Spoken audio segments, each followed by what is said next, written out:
Steve was doing Map and Lucia, so we didn't really start writing together until about August? Well, September. September. In September. Fortuitously, I spent August on a couchette in travelling from Paris to Bourg-Saint-Maurice, so it wasn't a wasted journey. But we started, in September, and by the time we really, and we knew we were filming in sort of December, which meant we wanted to deliver the scripts in October.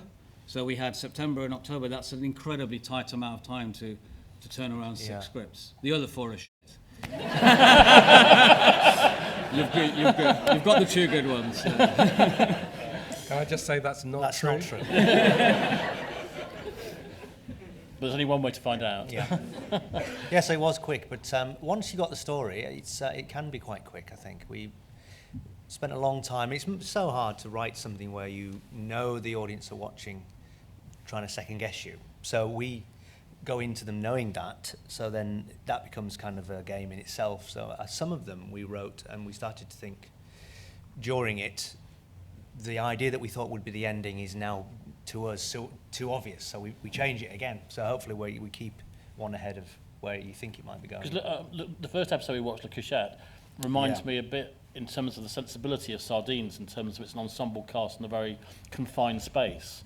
Was that something you kind of self-consciously did, or was that just how it developed? Partly that, and partly just as Steve said, it would be a funny idea just to the thing of that odd thing of just when you want to go to sleep and you're intimate in your pajamas, you're surrounded by strangers, and that we thought would be a funny 5 minutes, someone trying to sleep and noise. And that was it, wasn't it, Reece? Yeah, I mean, we knew it had elements of Sardines. It also had elements of A Quiet Night In with the sort of the dumb show of the first few minutes.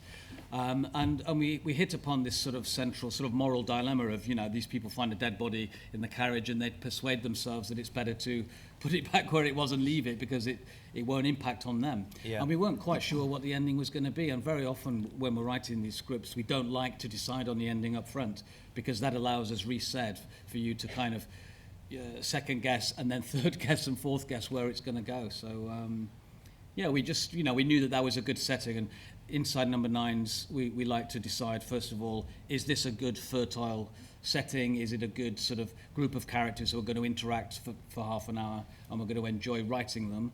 And then we'll work on the ending as we get closer to it. And in terms of the production challenge of producing that episode, because obviously it's got to look like a carriage and you've got those doors and all that, and it's also that kind of that jolt of the train. Yeah, it is actually slightly larger than a real couchette. I'm afraid to say we did actually cheat, and not for a moment did I think we'd actually go to France on a couchette and film on a train for a week. So our designer Simon built a dismantleable box set, which we took one wall off at a time in order to get our camera in from one side. And Guillaume, our director, drew up fantastically detailed storyboards for the entire episode, which we put onto one wall of the studio and just ticked the shots off. But, each scene we'd have to basically work our way around the set in a day, taking a wall off, putting it back on. And then the whole thing was put onto a whole bunch of car springs so that we could actually make it look like it had the motion of a train. So it wasn't really going anywhere. In fact, the train is all down to our first assistant, Matt Scrivener, who's there, who spent his entire week rocking the box, rocking the set. And in terms of the amount of time you have for each episode, does that change episode by episode, or did you allow yourself, a set amount of time with each one? No, they vary. They vary from 3 days to 6 days. And I mean that's the art of making the show. You start with a blank sheet of paper every time you open a script, and you think, right, what's the best way of doing this, given the limitations of a BBC sitcom budget? Because none of these cost more than an episode of The Thick of It. So, in the scheme of things, it's very low budget. And you look, in terms of the second episode in particular, it's you've really kind of recreated that kind of Hammer horror kind of feel and that very kind of gritty, the village and so that's the one that has a kind of a touch of homage about it, and so you're always reaching for that kind of palette, aren't you? And the language is all part of that, and the look. But, you know, that you can only go so far. I mean, we ended up in a 500-year-old barn in the middle of the Chilterns in December, freezing our balls off for what seemed like eternity, but actually was only 5 days. But that's pretty punishing, actually, 5 days in the cold. And Yeah, I would and imagine. we, you know, in a fairer world with a lot more money for the public service broadcaster we all love, there'd be enough money to build a barn and put it in a studio, but we actually put ourselves through hell in order to make it. I mean, Suffering for your art. yeah, but there's a lot of breath, digital breath, non-digital breath on the actors to make it look as cold as it was. There's one bit where I can definitely see Reece actually shivering. Yeah, I was deadly cold. Yeah, it was. Yeah. Freezing. So one of the things you've done this time, rather than having the same director throughout, which is what you did in the first series, is you've got different directors, and you've actually both directed for the first time as well. Could you just tell us a little bit about how that worked out? Because obviously having to direct yourself, I imagine, brings a whole new set of problems, as well as just the whole thing about being that person. Yes, well, we thought it didn't quite work out the way we imagined it, but we thought we would direct 2 episodes that we were not in much, but we kind of are. We were in them more than we thought, weren't we? So it ended up being quite an odd thing to be acting and then no one there to say cut, and we were in it. And then at the end of the scene, cut. And then run round and watch ourselves immediately on the monitor. And that was very odd because I don't like doing that, because you only look at yourself and think, shit, terrible. You know, No, you had me to say that. Yeah. Which you did. No, it was fine, but because it was hard, wasn't we it? were delivering. I mean, you know, this is. I can say now that when it's going to be broadcast in 2 weeks, the 26th. 2 weeks. Yeah. How about that? The 26th of March. So we knew that, you know, we just finished filming at the end of January. We knew we had a very tight post-production, so we had to have more than one director, didn't we, really? It wasn't like we said, we want to direct too. Oh, yeah. No, but once we decided it was definite, we had more than one director, we said we may as well. And, If we'd had the script earlier, we could have made do with one oh, director. give us a bloody chance. No, we cherry-picked the scripts we thought as rookie directors would be easiest for us to do. And so we've done, we did one in 3 days, which is set in a sort of volunteer call centre, and that was filmed on CCTV cameras, which don't move. So we had no choices to make, other than how we were going to act out the scenes in front of these still cameras. And the other one we did was with a sort of family party called Nana's Party, and we felt on safe territory there, didn't we? Whereas these two are very, very ambitious technically, and we wanted sort of more experienced directors to take on stuff like this. Although weirdly, the constraints of the call centre one actually became quite difficult, didn't they, too? It was a tricky thing to get right, because we were filming scenes that you couldn't edit. So once a little scene starts, it is on the CCTV for the entire. The number 9 of that episode is booth number 9. So that Steve is a new person in a volunteer call centre.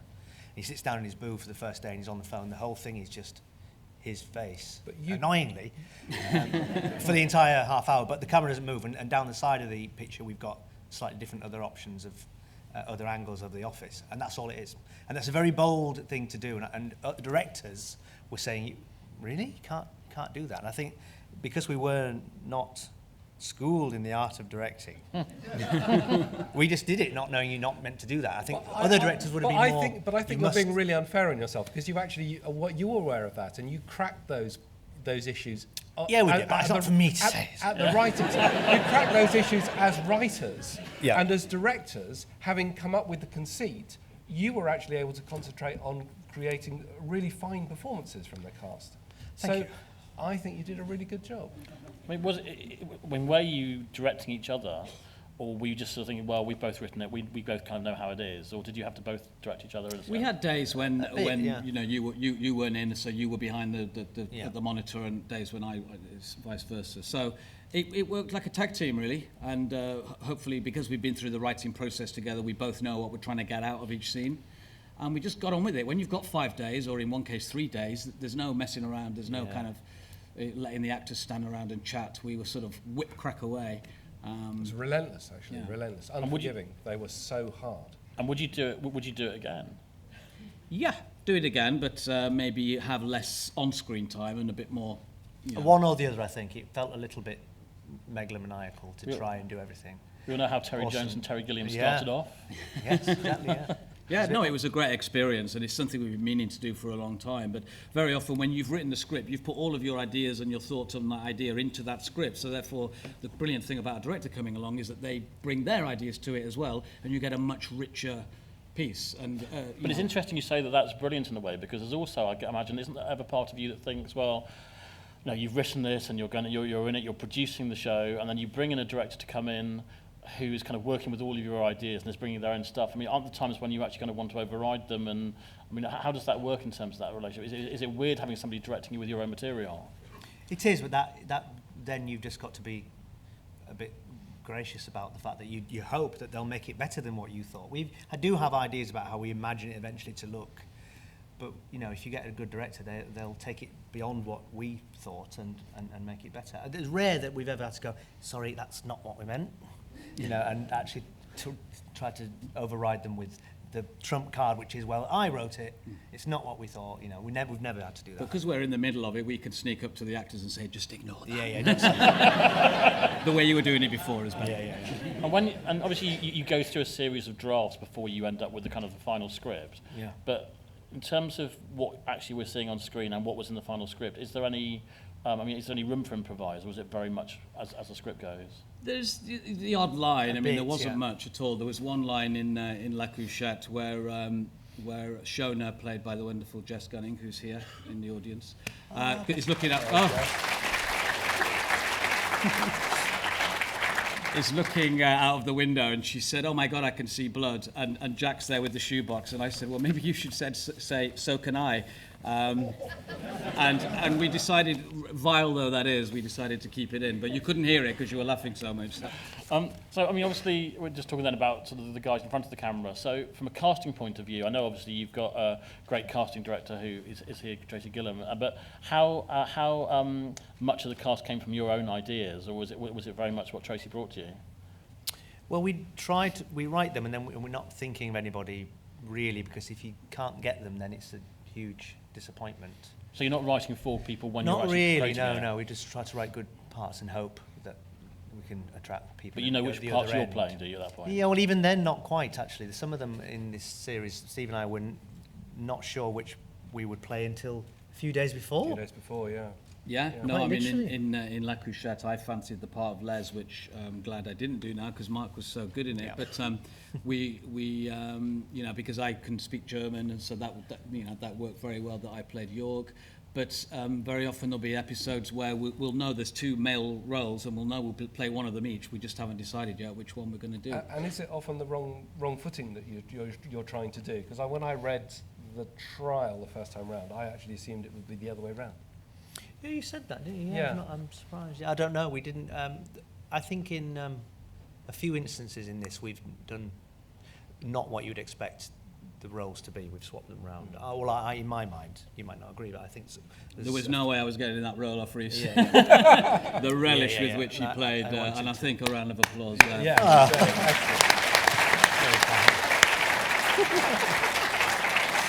Yeah. So we try not to prescribe parts, but then it's been great because everyone we wanted said yes, which is lovely. I think we had the first series as a calling card, so they kind of knew what it would be. It's appealing, I think, as an actor to get a week's. They're all a week, you know, and it's like I could go in and do that, and they're good. Everyone says, because I always say, why are you doing this? You know, and they say it's good. It's a good script, so that's a lovely thing to hear. It seems to attract people because of that, and we know what it's like to get a script. And even if it's one line that you think, you know, it's not a very big part, but that I can see why I'd like to do it because of that bit. We try to go back. We have a pass where the enticing pass, don't we? Where we try to put in a little line that we think there isn't much to that part, but if we just spice it up a little bit, that might be the thing that tips a person over the edge to say yes, and it often traps people into saying yes. Out of interest, you were talking about bait. sort of speaking German in it and so forth. Do you speak German as well? Reece? Ein bisschen. So A little bit, but I learned it really as phonetically as. So was that difficult having to learn in a different No, language? it was all right. It was fine. I kept slipping up a little bit. It's saying Schleichen, wasn't it? And it's Schleichen. Schließen. Schließen. Schließen. Schließen. Schließen. This is what it was like on the day. Rhymes with Riesen. Schließen. Schließen. Schließen. Translations. Can't say that. We had to ADR it. Yeah, we had it. No, it was quite a bold move doing a whole sections in a foreign language, and hopefully people understood what was going on. Yes. Because you're meant to be as ignorant of it as the characters who don't speak German anyway. Yeah. But that ending, I think, hangs together. You can piece together even if you don't understand every word. And we like taking, making choices like that. For example, the CCTV episode or the silent episode. We like doing things that make it a little bit harder for the audience, and so that they have to work at. But like in terms of, I mean, I'm thinking like the rope episode in Psychoville, where you kind of took the Hitchcock rope and did it all in the one shot and so forth. But when you were writing the CCTV episode, before you decided to direct it, that was still the kind of conceit that you had decided upon, was it? It was always going to be shot like that. Yeah, I mean, it's set in a call centre, and we wanted to do something all about the phone calls, and we didn't want to see the other side of the phone call, so we just thought it'd be very bold to stick with, just hearing the voices. And then Reece found this YouTube clip of this murderer making a confession in Canada, Colonel Russell Williams. It's about 2.5 hours long on YouTube. You can go and look at it. And we found it so gripping, and it's just this still CCTV footage. And we thought, if we can do something that holds an audience like that, it's only for half an hour, and we're not stuck with it the next week. And that's the beauty of doing an anthology series. You do each episode in its own bubble, and then you move on and do something completely different. When it came to writing The Trial of Elizabeth Gadge, which is a fantastic name, by the way, and I have ceaseless moments of amusement every time I think about it. When you were writing for the episode, and you've obviously tried to make it as kind of authentic, as you could you just tell us a little bit about the sort of difficulties of writing that? And it is really hard. Yeah, we tried to not. It's an easy thing to do, to try to turn it into, and I don't mean this in a bad way, but into more like a Blackadder-y thing where there's like modernity is the thing that pulls it and makes it funny. So we wanted to try and keep it as authentic as possible. I mean, a witch trial is absurd anyway. A lot of what is in it is real. The whole thing of familiars and imps and people talking to little insects that are their companions and sucking on black teats and all the rest of it. It's just all so it's funny. Also every day. We've always laughed at it, and it was a joy to do it. But didn't you take some bits from actual transcripts? Yeah, a lot of it is transcribed, completely, wholesale. And in terms of kind of what the future holds, I mean, could there be a series 3? Is that too early to talk about this stage? Of course there could be. It could be, couldn't it? Yeah, as long as we keep thinking about stories. We'd love to do another third series. Because presumably with an anthology series, it is just something that can just keep on going in that respect, as long as you've got the ideas. Yeah, it's just the maintaining of the hopefully the stories. It's just you don't want them to be disappointing. They hook you in, and if you go along with if they entice you like telling a joke and it's appealing to listen to, then that's great, isn't it? And because actually, I mean, I remember when I was growing up, I mean, there were loads of different anthology series, like Manchester Thriller and Hammer House of Horror. But then there are also strands of singles, and there aren't any of those really. So so we're just pulling on the on the history of TV here. They should come back.